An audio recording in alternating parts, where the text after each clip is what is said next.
V0라고 불리던 김건희 그리고 윤석열 이 부부가 김건희 씨 관련한 그 수사를 막기 위해서 얼마나 애를 썼는가라는 정황들이 하나둘씩 계속 나옵니다. 특히나 이제 박성재 전 법무부 장관 관련해서도 내용들이 계속 나오고 있고 2023년 연말부터 김건희 씨에 대한 수사에 이제 속도가 막 나기 시작하죠. 그 여론이라는 게 생기니까 여기에 대해서 진짜 안간힘을 썼던 내용들. 그러니까 김건희, 윤석열 그리고 윤석열이 당시 민정수석이었던 김주현이나 법무부 장관이었던 박성재에게 영향을 끼쳤던 여러 내용들을 시간 순으로 한번 정리해볼 필요가 있겠다라는 생각이 들고요. 특검에서는 이런 정황들이 결국 계엄, 그 계엄의 동기가 됐던 것 아니냐라는 의심까지 하고 있는 겁니다. 2024년 1월부터 보자면 도이치모터스 주가 조작 수사를 중앙지검이 이제 마무리하기 위해서 23년 7월에 서면 조사를 했는데 소환 필요성이 있다라고 해서 소환을 추진하려고 해요. 네. 그러니까 JTBC 취재로 나온 내용인데 그 24년 1월에 윤석열이 당시에 송경호 중앙지검장을 출입 기록이 남지 않은 안가로 불러들였다는 겁니다. 물론 또 한 잔 했겠죠 거기서. 한 잔만. 한 잔에 두 잔에 많이 마셨을 중앙지검장 교체설 뭐 이런 것들이 그때 당시 시중에 떠돌 텐데 이게 그 안가에서 만난 이후로 싹 없어졌다는 거고요. 그리고 나서 쭉 보면은 뭐랄까요, 용산에서 이런 얘기를 했다는 거예요. 이재명은 구속도 못 시키면서 김건희는 왜 소환해서 조사하려고 그러느냐, 이런 얘기들까지 나왔다라는 거고, 뭐 아시다시피 그때 뭐 디올백 관련된 논란도 있고 막 그래가지고 뭐 여러 복잡한 상황들이 이어지고 있는데 윤석열이 계속 화를 냈다는 거예요. 경로가 심해지는 타이밍. 맨날 화만 내지 사람이. 그러니까 이때가 2023년 11월 달에 이제 디올백 영상이 공개된 거 아닙니까? 11월, 예. 그러니까 두 가지 저도 기억이 나는데 두 가지 흐름이 동시에 있었어요. 국회는 어쨌든 계속 특검법을 발의하고 있던 상황이고, 그리고 대통령은 계속 거부권을 하고 있는 상황이고, 예. 검찰에서는 이런 털고 가자. 서면 조사든 모든 조사를 해서 이 사건을 털자. 예. 안 그러면 이 특검을 언제까지 막냐. 왜냐하면 그때는 지금처럼 윤석열이 모든 걸 거부권을 행사할 거라고 생각하기는 어려울 때니까 예. 어쨌든 털자 이런 분위기가 있었고, 그게 합리적인 선택처럼 보였어요. 근데 그 당시에는 몰랐지만 윤석열이 안가로 불러들이고 경로하고 뭐 이런 과정을 통해서 검찰이 무슨 소리야, 수사를 어떻게 해, 이렇게 이제 분위기가 바뀌었거든요. 근데 거기에 윤석열이 직접 개입했다, 이게 이제 지금 드러나고 있는 지금 거죠. 그래서 중앙지검장을 안가로 불러들였다까지 나왔잖아요. 네. 그러고 나서 한동훈 당시 비대위원장 1월 15일부터 25일 사이에 5통 정도의 메시지를 서로 주고받았던, 그러니까 흔히 말하는 김건희 씨의 사과를 무시했다. 익십 사건이죠. 예, 익십 사건이 이제 딱 터지는 거예요. 그리고 그때쯤에 이때 이제 드디어 박성재가 등장을 합니다. 당시에 공석이었던 법무부 장관 자리에 1월 23일에 박성재를 지명을 하게 되는데, 고검장 퇴임하고 8년 정도 만에 공직으로 복귀를 하는데, 이때 그 전직 법무부 장관이 한동훈이었으니까, 또 그리고 검찰총장이 또 이원석이고, 이 두 사람은 동기인데 박성재가 훨씬 선배잖아요. 27기 대 17기죠. 그러니까 뭐 10개 수 차이 난다고 그때 뭐 이래저기다 이랬었는데, 이런 내용들이 이제 막 나오기 시작하면서 박성재가 분명히 작동을 하기 시작한다. 그러면서 최근에 나왔던 뉴스들까지 보면 박성재와 김건희가 다이렉트로 주고받았던 내용들. 그러면서 박성재 전화기 안 해봤더니 김건희가 김안방으로 저장이 돼 있더라. 안방마님 이런 안방이 느낌인가 뭐예요? 봐요. 안방마님이라는 뜻이 아니겠느냐. 윤석열은 윤박가빵. 바깥 양반, 바깥 양반, 네. 안사람, 안주인, 뭐 이런 느낌.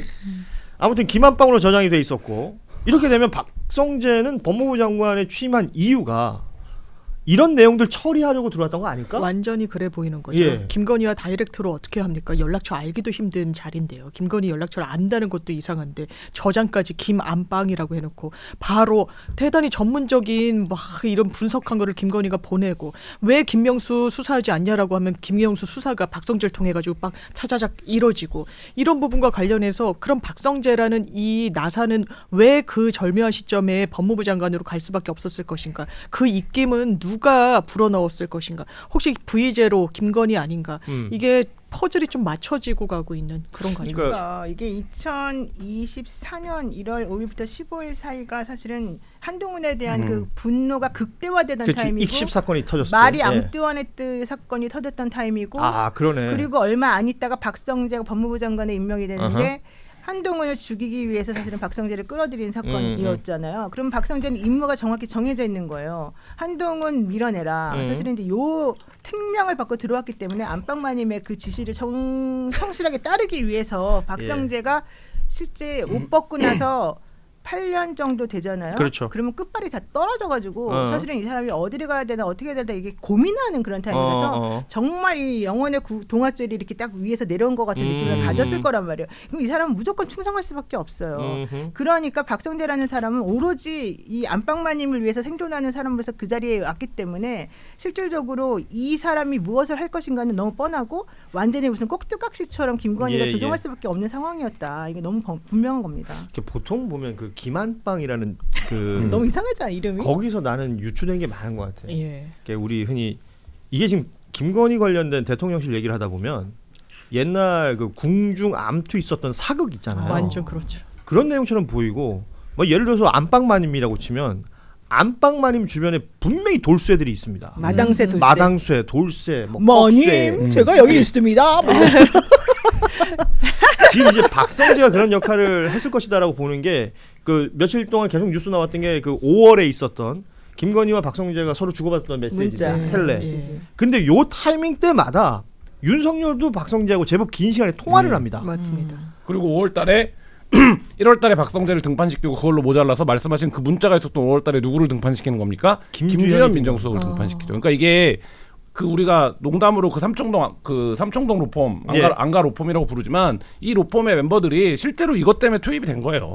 그렇게 볼 수밖에 없는 지금 정황들이 드러나고 있는 거죠. 그러니까 그러니까 민정수석실을 없애는 게 윤석열의 공약이었잖아요. 대선 그렇죠. 공약이었죠. 예, 그 공약을 지키지도 않고 민정수석실을 만들 때 뭐라 그랬냐면 민심 청취 기능이 취약하다.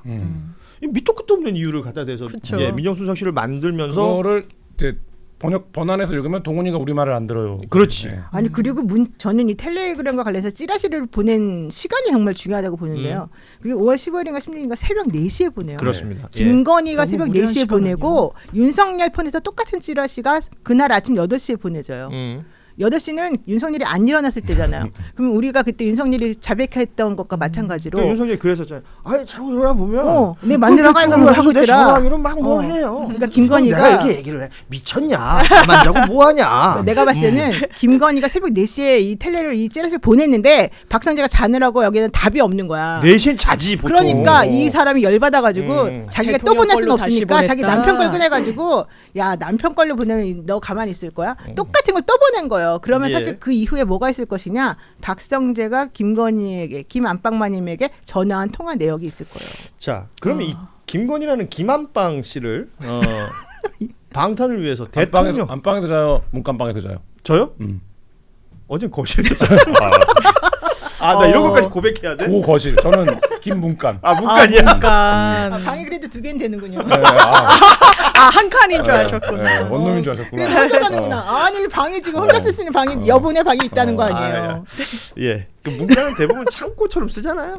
문간. 예. 아무튼 이 김한빵이라는 사람의 이거 각종 수사라든지 네. 법적인 이슈들 때문에 대한민국에서 최고 법조 코스를 밟았던 사람들 아니에요. 네. 뭐 검찰총장 했던 대통령, 그렇죠. 자기 남편이니까 그렇다 치고 그 외에 뭐 법무부 장관, 민정수석 그리고 나중에 이제 심우정 검찰총장, 그러니까 검찰총장까지 쭈루룩 나서서 그 김한빵 막아주려고 모든 시스템들이 작동했던 것 아니냐. 대한민국의 시스템이 사법 시스템이 수사 시스템이 김건희를 중심으로 돌았던 거예요. 지난 정권 내내 그랬던 거고 무죄 방면을 못 시켜줘서 4시간 동안 브리핑을 해대고 그냥 다 면책된다고 하고 적용법조는 없다라고 방어해주고 민정수석실이 동원되고 어떻게 법무부 장관이 모르겠습니다. 약간 희화하게 자기가 생각해서 그런지 물론 김안방이라고 하는 거는 존중의 의미는 또 안 담겨 있는 것 같기도 하고. 아니 근데 그 김한 기자는 그런 거 없어요. 전화번호에 실명 말고 다른 이름으로 저장돼 있는 사람들. 뭐 있죠.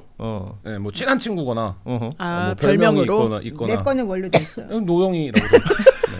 친한 친구가 아니군요. 노영이 변호사 이렇게 돼 있죠. 네. 그리고 같이 거리를 사시는 두는구나. 같이 사시는 분만 이제 그 우리 누나라고 돼 있죠. 우리 아, 누나? 그렇죠. 연상이 네. 세요? 우리 우리 누나. 누나. 그래서 너무 이제 스윗하다. 차에서 전화를 받으면 뭐 이렇게 누나랑 친하게.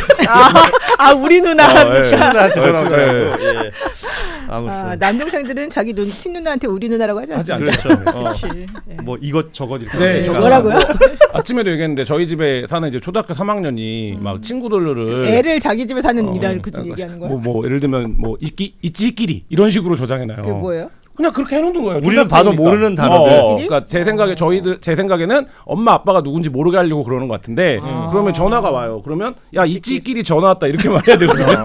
근데 이게 거의 그런 수준 아닙니까? 그렇죠. 김한방 전화 왔다 되는 거지. 장관님 김한빵님 전화 오셨습니다. 이렇게 말해야 돼요. 만약에 보좌관이 핸드폰을 들고 있으면 예. 장관님 김한빵님이 자꾸 카톡 보내십니다. 이렇게 보내야 되거든요. 그러니까 아까 그 고현준 평론가 잠깐 말했는데 박성재도 사실 이 김안방으로부터 스트레스를 너무 많이 받았던 그렇겠지. 거예요. 예. 우리가 아무리 좀 그런가요? 그렇다 하더라도 내가 좀 존경하거나 고마운 마음이 들면 안방 이렇게는 안 이렇게는 나잖아. 안 그러니까 뭐 안방님? 다른 좀 좋은 아니 뭐 좋은 여사 말을 이렇게 쓰거나 뭐 여사라는 말을 하기 싫으면 뭐 좀 예쁜 말을 쓰거나 이랬잖아. 누가 안방, 바깥방, 건넌방 이런 말로 아니 저장을 그러니까 말씀하신 해놔요. 것처럼 김건희의 문제를 해결하기 위해서 최고의 법조 엘리트들을 투입했다고 얘기했는데 이 엘리트들이 이게 불법인지 위법인지 몰랐을까요? 알죠. 알죠. 그러니까 다 아는데 어쩔 수 없는 거잖아요. 이 권력이 작동하는 메커니즘이 지금 이렇게 되어 있는데 내가 어쩌다 보니까 거기 지금 부품으로 와 있는 거잖아요. 예. 저는 그게 반영된 지칭이라고 봅니다. 예, 반영되어서 모든 본인의 권력을. 경험과 연결시키는 것 같아. 내가 봤을 때. 그렇죠?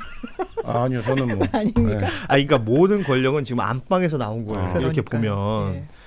와 이게 어찌 됐건 그러다 보니 특검에서 의심하는 것처럼 김건희의 그런 법적인 그 소위 말하는 리스크들을 이런 방법 저런 방법 다 동원해봐도 뭐가 안 먹히니까 계엄 맞아요. 내란으로까지 이어졌던 네. 것 아니겠느냐. 최종 선택지에 내란이 있었던 예. 겁니다. 예. 그 의심을 안 할 수가 없습니다. 따라서 내란 특검이 김건희를 들여다본다.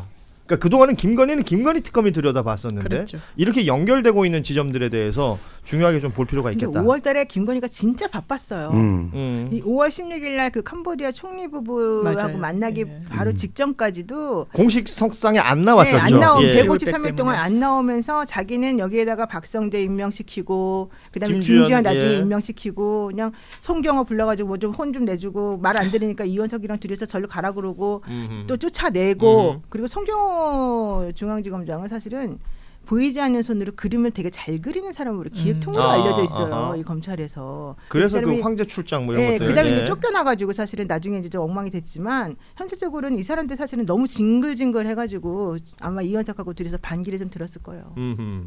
지금 뭐 아시다시피 그런 이후에 그 소위 말하는 그 출장, 그 뭐 콜검 이렇게 불렀던. 네. 그러면서 이제 소위 면죄부를 주면서 무혐의를 주고 이런 것들이 오히려 사실은 어찌 보면 더 트리거가 돼서 국민들을 화나게 만들었던 장면들 그러니까요. 아니에요? 그 정도의 인식이 예. 없는 거예요. 김건희 씨 머리에는. 자 그러면은 지금 아까도 얘기했지만 이게 내란으로까지 이어졌던 것 아니냐라는 의심은 할 수 있는데 그럼 특검 수사 기간이 얼마 안 남았기 안 때문에 남았죠. 이걸 증명해낼 수 있느냐 수사를 통해서 어디까지 접근할 수 있을까 저는 이제 그것도 궁금합니다. 그리고 이걸 법적 처벌이라는 것을 할 수 있을까? 그러니까요. 왜냐하면 직권남용이라고 했을 때 직권이 있어야 남용해서 처벌하는 그러니까 건데. 안방한테 직권은 없잖아. 근데 이 직권이 있을 것이냐 아니면 청탁금지법 최순실 씨하고 얘 똑같은 거잖아요. 공동체. 최순실 공동체고. 씨도 그때 원래 아무런 권한이 없는 사람이고 아무런 직위가 없는 뇌물죄로 사람이었잖아요. 인정. 근데 그걸 그 사람- 만든 게 윤석열 한동훈 아니에요? 윤석열이 경제공동체라는 이름을 집어 넣어가지고 예. 박근혜 거를 여기다 연결시켜 줬잖아요. 근데 그 와이프 왜 못해요? 당연히 할 수 있죠. 그거 무슨 공동체가 되는 거예요 여기? 내란 운명 공동체지. 운명 아니, 공동체. 내란 공동체. 내란 공동체. 이해관계 공동체. 예. 뭐 별게 다 들어가겠지. 그래요. 근데 그래서 그건 걱정할 필요가 없다고요. 예, 그쪽으로 가주시기 바랍니다. 예, 저희가 뭐 결정됐으니까. 예. 내란 공동체로 결정 내란 공동체. 그래서 최순실도 어쨌든 대기업들한테 뇌물 강요한 부분, 그다음에 진짜 본인 뇌물 부분, 그다음에 직권남용, 그렇죠. 뭐 직권남용 예. 이렇게 있거든요. 18년 정도 나왔는데 발음에 좀 유의해 주시기 네, 바랍니다. 예. 18년 6개월인가? 예. 네, 하여튼 뭐 18년 그렇게 나왔어요. 나왔는데 그렇게 가면 된다. 그렇게 우율하면 된다. 그리고 윤석열이 지금 재판에도 나와갖고 마치 검사인 것처럼 막 증인들 신문하고 그러잖아요. 예. 돌아가는 길에 물어보면 된다. 그 경제 공동체 누가 한 거냐? 예. 네. 이게 직연 판사가 센스가 있으면 그런 거 좀 물어보면 네. 좋은데. 맞습니다. 예. 절대 안 물어보겠지. 그런 센스는 없는 걸로 알고 있어요. 최근에 그 직연 판사 재판 보니까 이제서야 뭔가 그 방청석에 있는 사람들 일어나니까 윤석열 들어올 때 거기는 일어나더만. 그 일어나니까 아유 일어나시면 안 됩니다. 뭐 이런 걸 이제 막 하더라고요. 네, 약간 지위를 좀 예. 적극적으로 한다는 기사가 있더라고요. 참. 그리고 윤석열 말도 못 하겠는데 결국 윤석열 말 할 거 다 하고. 다 할 거 다 하죠. 그렇게 했죠. 그 재판장님 제가 한마디 좀 해도 되겠습니까? 아유 그러시면 안 돼요 이랬는데 아 그게 아니라 뭐 얘기하니까 다 듣고 있어 또. 희한한 그리고 재판입니다. 이분은 사과를 진짜 잘해요. 사과 재판부라고 해야 되겠어요. 아 직연. 예, 예. 그래서 지 익스큐즈라고 부르는 사람. 아 진짜. G excuse. 예. 말끝마다 익스큐즈 한다고. 예. 자 그리고 최혜병 특검은 150일간의 수사를 오늘 마무리하게 됩니다. 11월 28일 윤석열을 포함해서 33명의 피의자를 재판에 넘기는 결과를 냈고 이명현 특검이 직접 최종 수사 결과 발표를 했는데요. 특히 임성근 구명 로비 의혹 이 부분에 대해서 김건희 씨 최측근인 이종호 전 블랙펄 인베스트 대표가 멋쟁 해병 멤버인 송호종 씨의 부탁을 받아서 김건희 씨에게 임성근 사단장의 구명을 부탁했을 것으로 보고 있다. 그 과정에서 개신교 인맥을 이용해 윤 대통령에게 구명을 부탁했을 가능성이 크다고 판단한다. 사실 이게 저 보면서 그 생각 들었어요. 이 얘기를 우리는 처음부터 하지 않았었느냐. 그렇죠. 방송을 통해서도 그렇고 우리가 뭐 사석에서 얘기할 때도 그렇지 않았겠느냐라고 했는데 특검이 150일 수사에서 내놓은 말이 이 말이고요. 이 부분에 있어서도 부족한 부분이 많잖아요. 지금까지만 봐도. 그렇죠. 수사 권한을 갖고 수사를 했는데 입증하지 못한 부분도 그렇죠. 많이 있죠. 예. 저는 근데 최혜병 특검은 사실은 의지 부족이 제일 큰 부분이라고 생각해요. 최상병 특검이 사실은 처음부터 가장 수사하기 좋은 여건이었잖아요. 그러니까 단위도 그렇고 단일건 그리고 뭔가 진행돼 있는 것도 제법 네, 있었고요. 그동안 예. 나와 있는 게 미리 정말 엄청나게 많았고 너무 명확했었기 때문에 현실적으로는 이 부분에서는 우리가 제일 그래도 기대를 한 부분이 있었었고 그 특검을 제일 안 건드린 부분도 사실 이 최혜병 특검이었거든요. 근데 결국 여기서는 수사외압 구명로비 의혹의 몸통이었던 김건희와 연결고리 같은 걸 하나도 사실은 진상규명을 못 해줬죠. 예. 김건희, 김장환, 이영훈, 이종호 이런 사람들. 그다음에 임성근 구속시킨 거 말고는 다 실패했죠. 게다가 지금 기소유예를 엄청나게 많이 해줬죠. 이시원, 임기훈부터 그렇습니다. 해가지고 예. 실질적으로 이 사람들에 대해서 왜 기소유예 해줬는지 정확히 잘 모르겠어요. 자기네들은 이 사람들이 수사에 도움을 주었기 때문에 뭐 약간 플리바게닝 해가지고 했다고 그렇죠. 주장하는데 예. 그럴 필요가 전혀 없는 내용이었기 때문에 저는 이거는 이 최혜병 특검 내부가 이 군 검찰이나 이 군 관련된 부분에서 약간 썩은 그런 그 부분들을 이번에 명확하게 드러냈다. 오히려 그렇게 생각이 들고 지금도 군 내에는요 현실적으로 이 당시 내란에 동조하면서 겉으로는 아닌 척했던 그 수많은 이상한 사람들이 여기 지금 다 암약하고 있다. 그런 얘기들이 지금 되게 많이 나오고 있습니다. 지금 실제로 그 김동혁이라는 군 검찰단장을 제외한 네. 그 군 검찰단 안에 있는 멤버들은 다 빠졌잖아요. 네, 지금 그렇죠. 다 빠졌습니다. 예를 들어서 박정훈 대령 관련된 항명 사건, 수사 외압 이 등등의 건이 아니라 할지라도 정말 본류는 임성근 구명을 위해서 왜 이런 일을 벌였어야 되느냐. 뭐 VIP 경로라는 표현을 썼지만 아무리 경로가 있다 하더라도 이렇게 말도 안 되는 일들이 쭉쭉쭉 진행되는 게 맞냐라는 것에 대한 뭐랄까요, 우리가 의혹 제기했던 것 더 이상을 못 갔단 말이에요. 의혹 제기한 걸 이상 못 간 게 아니라 면죄부를 주고 내려왔잖아요. 오히려 반대로. 그게 더 나쁜 거예요, 사실은. 그럼 이렇게 정리가 되어버리면 큰일 나는 문제죠. 거예요, 사실은. 그 임기훈 국방비서관이 처벌을 못한 거를 제일 아쉬워하더라고요. 그러니까 예. 이 박정훈 대령 측에서는, 그러니까 예를 들면 여기가 어쨌든 대통령이 저도가 있을 때도 김은혜를 통해서 통화했던 멤버 아닙니까? 그렇습니다. 예. 그런데 여기가 이제 기소조차 되지 않은 점, 이 점은 사실상 이제 이렇게 얘기하면 또 이제 여기 특검한테 카톡 올 수도 있는데, 근데 그 보고 있다 특검. 네, 그 수사가 일정 정도 완결적이지 못하다, 이거는 드러난 거죠. 그 정민영 특검보가 브리핑을 쭉 했고 그 뒤에 구명로비 관련해서 이걸 별도의 사건이 아니다 이렇게 표현을 저도 했어요. 이게 좀 의아한데 저는 왜냐하면 수사가 완전히 딱 끊기는 건 아니고 수사 기간은 존속하고 있고 원래 상시적으로 이게 움직이니까 뭐 특검은 국수본으로 시한이 넘어간다. 있으니까 이제 예. 이첩되는 걸 기대했어요. 왜냐하면 시한 내 뭐 다 못 건넬 수도 있죠. 근데 지금 이제 질답 내용을 보면 구명로비는 별도 사건으로 아마 뭐 입건을 하거나 이렇게 사건화한 건 아닌 것 같아서 이첩할 요건이 안 돼서 그러니까요. 예, 예. 국수본으로 못 간다는 것 같은데 그러면 이거 인지해서라도 수사는 해야 되는 것 같고요. 왜냐하면 근데 압수수색을 했는데 이제 별도 사건이 아니라는 건 한번 이제 저도 들여다봐야 되겠지만 왜냐하면 교회도 압수수색하고 그랬었잖아요. 구명로비 의혹과 관련해서는요. 그래서 이게 가지는 많이 뻗쳐놨는데 이게 큰 이제 줄기만 남기고 나머지는 좀 좀 흐지부지 되는 게 아닌가 이런 점은 좀 그래서 아쉽습니다. 저는 이 사람들이 웃기는 게 실질적으로 이번에 정민영 특검보가 얘기한 게 공판 과정 중에 증인 신문 형태로 배경을 밝히겠다 이랬어요. 그걸 수사에 그게 수사에서 네. 밝혀야지 증인 신문에서 그걸 어떻게 밝혀요? 말도 안 되는 소리 하고 있죠. 지금 그 증인들이 자기들보다 훨씬 더 지금 위에서 왔다리 갔다리 하고 있는 중인데 이 사람들을 어떻게 밝혀요? 말도 안 되는 소리를 지금 하는 것이고 그냥 무조건 빨리 끝내고 나는 너네들 좀 봐줬으니까 나중에 내가 나가가지고 뭔가 사회생활 할 때 니네들이 나를 좀 봐줘라. 저는 이렇게 서로 간에 그냥 합의한 것이다. 이렇게밖에 안 보입니다. 그래서 이 부분에 대해서는 뭐랄까요 아쉬움 정도가 아니라 그냥 이렇게 끝나면 오히려 기존에 이제 우리가 생각했던 의혹들보다도 축소돼서 정리가 축소됐다니까. 되는 게 될 수 있기 때문에 그리고 말씀하신 것처럼 국수본이라든지 뭐 이런 식으로 수사가 계속 이어지는 그것도 워낙 이렇게 뚱뚱했던 거라면 그냥 날씬하게 만들어서 넘겨주는 것 같은 느낌이란 말이에요. 네. 그러니까 이것에 대해서 모르겠어요. 그냥 언론 지상이 어떤 형태로 나올 것이고 어떤 식으로 사람들에게 전달이 될지 모르겠지만 많이 쑥 빠졌다.